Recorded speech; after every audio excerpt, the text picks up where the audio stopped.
Bonjour à tous, je vais vous partager quelque chose que j'aime assez faire.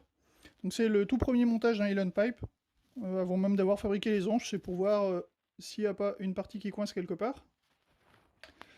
Alors ce Elon Pipe là, il est pour moi. Il va remplacer le tout premier Elon Pipe que j'ai fabriqué et que j'expose et avec lequel je joue depuis presque 10 ans maintenant. Donc vous allez pouvoir me voir sur les expositions, donc on est en 2026, hein. Donc en juillet par exemple au son continu à Ars. Alors c'est du 10 au 14 juillet. Normalement je serai au festival de Cornouailles aussi.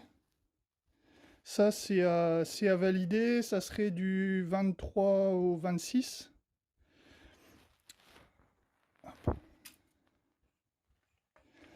Alors ce Highland Pipe là, il a une petite particularité, c'est qu'il a 4 bourdons.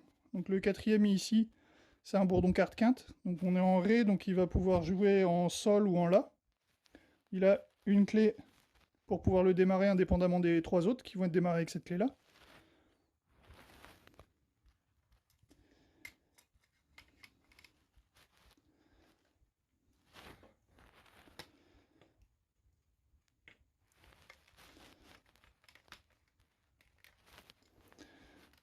Et une autre particularité, le régulateur basse recourbé.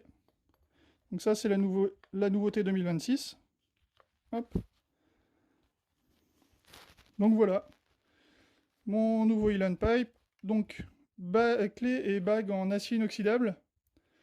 Donc bague en buis, le reste en ébène du Mozambique. Donc celui-ci est en Ré, 4 bourdons comme je disais tout à l'heure, donc le bourdon quarte quinte.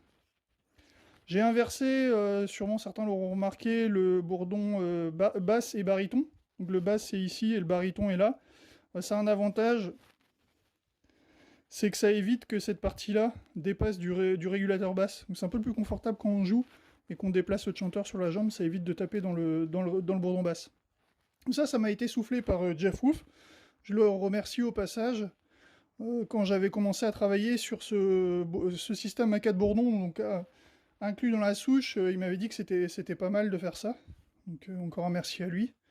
Donc voilà, vous allez pouvoir me voir maintenant avec cet instrument-là sur le salon. Et j'ai hâte de vous retrouver. Salut!